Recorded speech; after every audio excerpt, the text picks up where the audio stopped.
Hey, what's going on, guys? Jose here with another Coaching Shorts.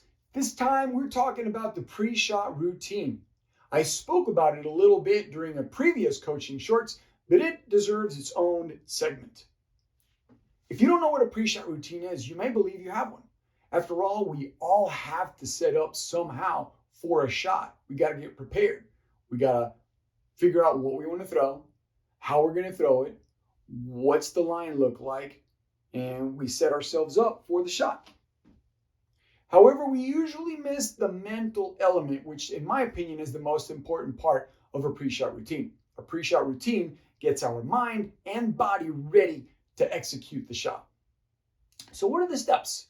First, we have assessment. We're going to assess the elements that we cannot control.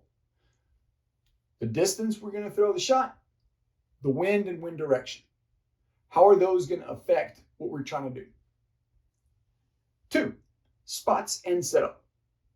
We're at our lie, whether it's a tee pad or along the fairway, we're going to choose where we want to put the disc on the next shot. What does that spot look like? Is it flat, sloped? Are there roots, rocks? Is it wet? What does my lie look like? Is it muddy, on an incline? Am I on the tee pad? And then we want to set ourselves up physically for that shot. So we already kind of have an idea of what we want to do. And if we're on a sloped terrain, we got to angle, position our body. We got to get ready physically. It's like, this is what it's going to have. This is technically what I'm going to have to do. Then comes the visualization. Visualize the shot in the air as it flies to the target. Get a nice, clean visual picture. These are the directions that you're writing to your brain. This is the programming. Our mind responds to images. So visualization is very important. Some of you may not be visualizers, and that's okay. Your brain, you may understand a concept better than the visualization. That's perfectly fine. Target.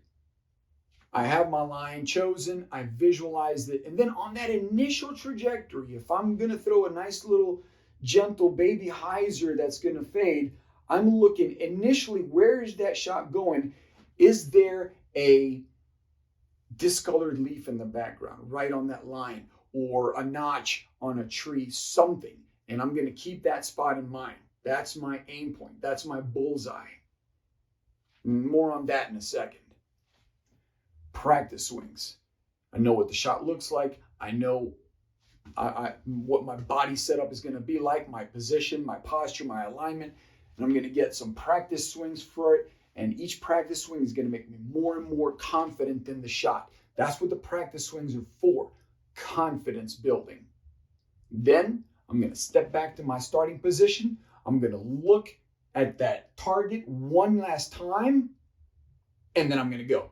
I don't want to waste any time. The more time you waste, the more distracting thoughts can get into your head. Why is that target so important? How many times have you set up for a shot on a fairway, and for some odd reason, you notice a tree off on the left, and when you throw it right at that tree? It was nowhere near your line. It was like, what? It's because our mind reacts to a target and will send the disc towards that target. It's very powerful. So that's why we want to focus in on that target and allow ourselves to be reactive to that target. That's just what the human body does. Just accept it, harness it.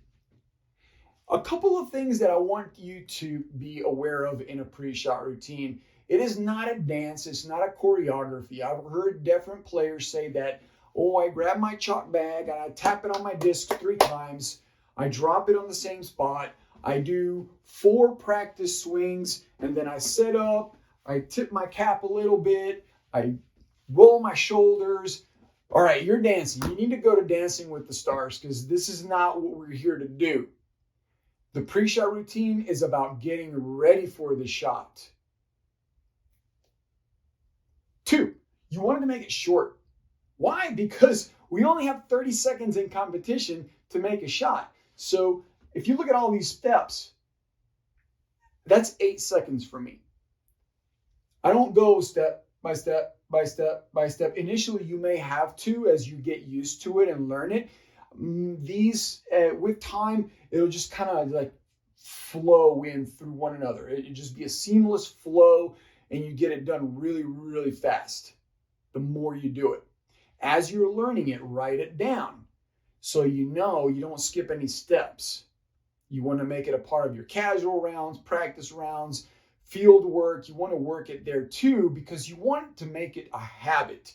You want to make it instinctive, something you do every time you're in competition.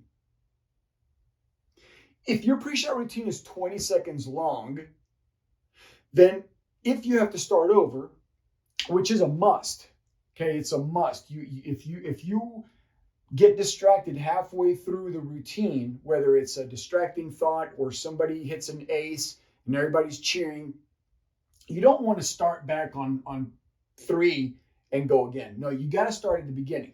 So if your pre-shot routine is 20 seconds long, you get distracted right here, and you got to start over, you're not going to get through your pre-shot routine without incurring a time delay. So make them short. Okay, guys, this has been the pre-shot routine. I cannot stress how important it is to have one. So get on it. There is no time to waste. This is not something that you're going to say, oh, I'll work on that. I got to work on these hyzers first. No. Drop what you're doing and write a pre-shot routine right now and go start working on it. All right, guys. Have a great time practicing. Until the next time, get that pre-shot routine written down.